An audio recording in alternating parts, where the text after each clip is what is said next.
What is up, fellow nerds, and welcome back to the Dapper Snapper Gaming channel, and welcome to UNPL Season 5. This week, we're talking about the team that I am bringing to a brand new season of UNPL. If you've missed my previous seasons, of course, you can check those out in the description below, but man, I am excited for what is going to probably be our biggest season yet. The talent in this roster is absolutely insane, and I'm looking forward to facing some of these amazing coaches throughout this run. But before we jump into everything and talk about my team, make sure to leave a like on the video, subscribe if you haven't already. Also, of course, make sure to share the video with your friends and click the bell so you're notified when new videos are uploaded. So what is Pokemon Draft League? Well, it's sort of like fantasy football, but for Pokemon. All Pokemon are assigned a point value from 1 to 20, and they are then drafted by us coaches. We start at the top of a draft order, which is randomly determined, go to the bottom, and go from bottom back to the top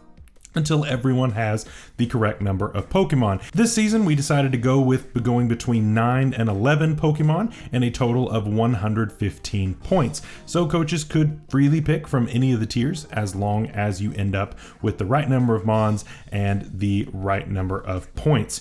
For Terra, we decided to go with more of a low tier Terra format this time around, and so nothing above 6 points could Terra. You can choose any 3 Terra types you want, not Stab. You do not have to pick Stab if you do not want to.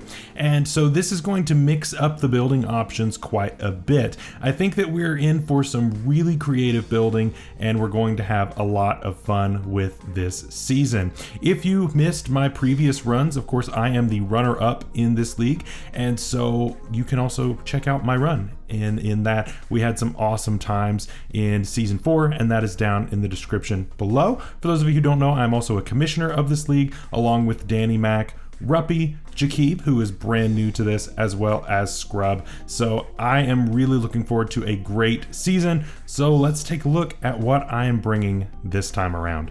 To start us off, I wanted to pick something powerful. Now, I originally wanted something different, go figure, but I got a really rough draft position like I always do. I am never the one who gets a halfway decent draft position. It's always rough for me, and so I got, I think, like 6th or 7th. I was close to the middle, so it wasn't great. So I was looking at what I wanted. The things that I really wanted were gone, and so I was like, well, I want to try something out that I have not used in a very long time. I know people say that it's really not that great, but I want to give it a shot, and I led off with Darkrai. Darkrai used to be an absolute monster. This thing used to be absolutely insane with its Dark Void into Nasty Plot type of shenanigans. Although they nerfed Dark Void into Oblivion because of Smeargle, then they made it to where Smeargle couldn't use it and forgot to buff Dark Void back up. So yeah, Darkrai is just kind of left in this spot where it's just not nearly the powerhouse that it used to be. It's still very good, don't get me wrong, but it's just not the Uber's stupid broken type of Mon that it used to be. So that means that we can allow it. It has absolutely amazing speed at 125, and it also hits really hard as well. And on the move pool side, it gets a lot of really decent stuff on both the physical and special side. Now, we're probably not going to use the physical side all that much, but it does get some useful things in things like Drain Punch, although the main one we will be using is Knockoff. There are plenty of other things, Sucker Punch if we were to need priority for any reason. It also is a great choice user because it gets access to Trick, so both Specs and Scarf are very much viable, and gets great coverage in Sludge Bomb for fairies. It gets Psychic for any kind of fighting types, as well as, of course, dark moves and ice coverage in Ice Beam as well. There's a lot that this thing can do, and it can actually check its counters pretty well. It's just somewhat on the frail side. So I needed to pair it up with something that really covered its weaknesses well. And my original plan was to go with Annihilate. I really thought that that Mon was going to be exactly what I needed for this team, and I thought it paired up really, really well with Darkrai. And it got sniped. And that was a theme that happened a lot in this draft. I believe I got sniped probably 7 or 8 times from what I actually wanted, and so it was a bit rough in that regard. But so I got sniped right before my turn, so I was like, well, I'm just going to go ahead and grab what I was going to grab round 3. I'll figure something else out. I should have grabbed something different like Quaquaval or something at this point, but I didn't. And so anyway, I ended up with a mon that to me is probably one of the best mons in draft. Maybe not always on the offensive side, but it works on both sides, and that's Heatran. Heatran is an absolutely amazing mon in draft. While its speed is not the best, it does get amazing utility. It gives me rocks, it gives me Magma Storm, which is great for trapping things in, for getting recurring damage every turn. It gives me a fire immunity, which is nice for some other members of my team, or it can burn things on contact, which is also really, really good. And it just gives me a lot of really good stuff. It of course helps me deal with fairies really well. It just deals with everything outside of the fighting types that Darkrai really doesn't want to deal with, and that helps me out a ton. It of course gets ground coverage in Earth Power, Flash Cannon. It also can mix things up with Body Press if something wants to come in on it that would normally be weak to that. It's got a lot of really good stuff that's going for it. It works as a Scarfer, it works as a bulky mon. It can do a lot of different things, and I am very much looking forward to having this on the squad. For my round 3 pick, I wanted to go ahead and get reliable removal. That is something that I normally skimp out on in my drafts, and I felt like this was the time to actually fix that if I'm going to have any chance of doing well.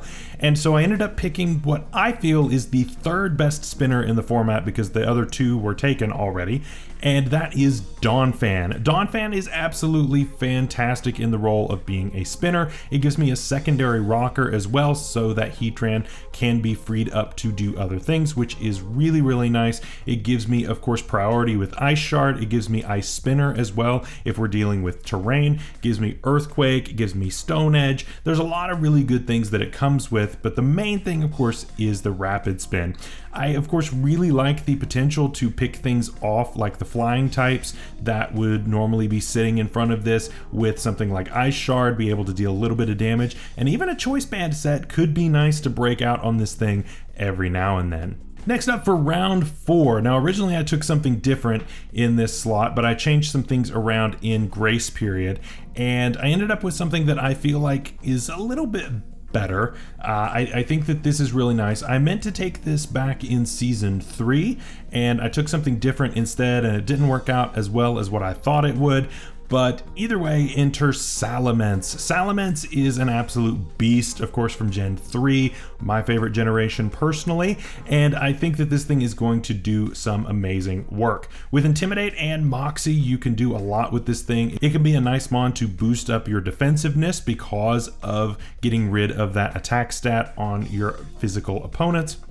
And of course, Moxie Sweeping is really good in order to make sure that this thing can snowball. This thing can work on both the physical and the special side, with Dragon Dance on the physical side to boost it up and all of the moves it could need there, as well as things like Draco Meteor and Hurricane and plenty of others on the special side. You really don't know if this thing's going to be physical or special when it comes into a matchup, and you're just going to have to hope you guess right, and that is absolutely fantastic. It also gives me a base 100 speed mon, which I did not have yet. I was leaving kind of a gap there, and I need something to fill that gap, and it just fits really nicely on this squad. Next up, I wanted something more defensive, and I wanted this to really help me out with that fighting weakness. Of course, Salamance can take the fighting moves, but I would prefer something to be a little bit bulkier and help me out a lot more in that case. And I also needed a fairy, which is really good. I also really wanted a grounded poison in some way, and so enter Gallerian Whistling. I've been wanting to try this thing for forever. I've not had a chance to do it, and now is the time. This thing is a great defensive mon. It gets access to Will-O-Wisp, it gets access to Strange Steam, its signature move, which allows you to possibly confuse the target, which is great. It also gets fire coverage. It gets a lot of really, really great coverage there. It can also haze, which is a fantastic thing, and most importantly, it's a defogger. So I have secondary removal. Look at me having more than one remover on a team. It gives me another form form of removal over just the Donfan. It gets 3 incredible abilities in neutralizing gas, which shuts off abilities of other mons, which is really cool. It also gets levitate, which gives me a nice ground immunity, which helps pair it up really nicely with the Heatran, as well as Misty Surge if I'm ever going to need that type of terrain. We'll see if that ever comes up. I can't think of a reason why I would need that right now, but it's certainly a possibility for later on. Next up for round 6, again, I had something else here originally, and I just did not like it. I wanted to kind of compress rolls a little bit better. I needed a better water type, and so I wanted to pick something that was really good. So I ended up dumping a lot of mid-expense things and ended up picking something really expensive in Shifu Rapid Strike. Now, I've not used this thing in draft, but everybody tells me that it's the truth, and I am hoping that they are correct. This thing got access to Swords Dance this generation, which is a really big deal for it. It already has an insane attack stat. Its speed is fine at 97, so it's just under your base 100s, which is tough, but it got access to Trailblaze, which helps it out a ton. It also gets the signature move Surging Strikes, which crits every single turn. This means that we're going to ignore any kind of defense boosts, any kind of screens, anything like that. We just don't care. And with our ability Unseen Fist, we also ignore Protect. So if you're trying to toxic stall me, it's not going to work. This thing's going to bust right through. That helps us out a lot in breaking some of those mons that might try to come in and really outbulk us. That helps out a lot. So I really like this pick. It also gives me a pivot option as well. Overall, just a really strong mon, and I think it's going to really work well on this squad. Next up, I wanted something that was a little bit more strong on the special side as a mid-speed breaker, possibly another disruptor as well. And I wanted a psychic type because, of course, that's going to help me out with those fighting types again. I'm trying to really help out Darkrai a lot into clearing out those checks and then being able to have Darkrai come in and do its thing toward the end. And I ended up going with Gardivoir. Now, Gardivoir is a mon, again, another classic Gen 3 mon that I absolutely love, and this mon is great. It gets a lot of really fantastic coverage. It gets Mystical Fire for your steals. Of course, Moonblast is going to hit like a truck. Psyshock, Psychic Noise being a new move as well, which is a really, really great option.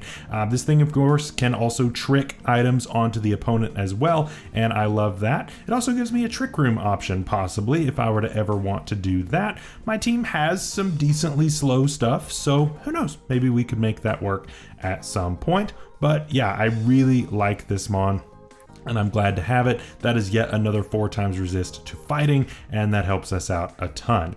Next up, I wanted to take a Terra Captain, and I felt that this one probably wasn't going to get taken by anybody, but I wanted to give it a shot anyway. I feel like this mon can work really well as a Terra Captain if used correctly, and I wanted to try it out. I've seen my boy Hunky Donkey use it really well in Spring Fling, and I wanted to give it a go, and it is Misdreavus. Now, Misdreavus, of course, is a not fully evolved mon, but that means that it can use the Eviolite item, which is really, really great. Pair that up with Draining Kiss and Calm Mind. This thing can be an absolute menace of a special wall. Now, I did not end up picking Terra Fairy on it. Unfortunately, it is actually Electric, Steel, and Ghost for right now, but I have a feeling at some point during the season, I probably will change it to Fairy, and we will see what we get from there. But I already have 2 Fairies on the team, so I felt like let's risk it without Fairy for now, and we may change it a little bit later. But this thing is absolutely awesome. It also gets some other random moves like Sucker Punch, which you wouldn't expect it to have, seeing how it has no arms, but it's really, really good as a defensive mon. And I think that it's going to help out the team quite a bit on that bulky side. Might be able to just sit and take some hits and drain things down. It also gets things like Taunt, Will-O-Wisp, a lot of really good utility there. Next up, I wanted to pick a mon that I thought was interesting. I was kind of convinced by Danny Mac to pick this next mon. I'm not the biggest believer of this thing without Terra. With Terra, this thing's incredible. Without Terra, I'm a little bit more iffy on it. I needed a grass type, and here is Arbaliva. Now, Arbaliva does hit incredibly hard, It's really slow, but it hits incredibly hard. And it also gets Seed Sower, which gives me Grassy Terrain. Grassy Terrain is free health, which is really nice. I think that that's not bad. We also can, of course, run like seed type of things if we want to boost defense on certain mons, and I like that option as well. But mainly this thing just hits stupid hard. Hyper Voice, Energy Ball, and it also gets Dazzling Gleam, a bunch of other stuff as well. This mon gets some decent coverage, and I really like that option. Every now and then we can just run a spec set if we want to, but it's a really nice special wall, complements Wheezing really well, I think, and I'm excited to be able to see if this thing does some work. We will have to see, but I think there's potential, and we will have to try that out. And finally, our last member. Again, you can tell that this team was influenced by Danny Mac just a little bit when I picked up Ambipom as my last mon. This mon is crazy. It's really good for its speed tier though. 115 speed is really, really nice, and its attack isn't too bad either. It is a normal type, which isn't too bad. I mean, it gives us an immunity to Ghost, which we didn't have before, and my only real resistances to Ghost, it's pretty much Darkrai, so I needed something else. I think having a normal type around is a good thing, and of course we've turned around and made it a Terra Captain with normal, fighting, and Ghost. I don't see me changing these around. I might end up picking up Ice at some point, we'll see, but this thing is really nice. Being faster, it gets things like Fake Out, it gets things like the double hit. Unfortunately, it lost pretty much all of the moves that it uses in order to make use of Skill Link, but we still have Technician, which is good. We have things like Double Hit, which can help out pretty good, and I think this thing is going to be really nice. It also got access to Ice Spinner, which is huge. That is a really, really good pickup. I think that that move is going to be really helpful. It also gives me Brick Break for possible screen breaking and Knock Off to get rid of items. So that is your team for the Appalachia Appletons for UNPL Season 5. Week 1 goes live 1 week from today. We are facing Kelly, aka Under the Radar. Oh boy, coming right out of the gate swinging. This is going to be a tough match, and I am very much looking forward to seeing how it goes. But until next time, hope you stay safe out there, stay healthy. We'll see you later. Bye-bye.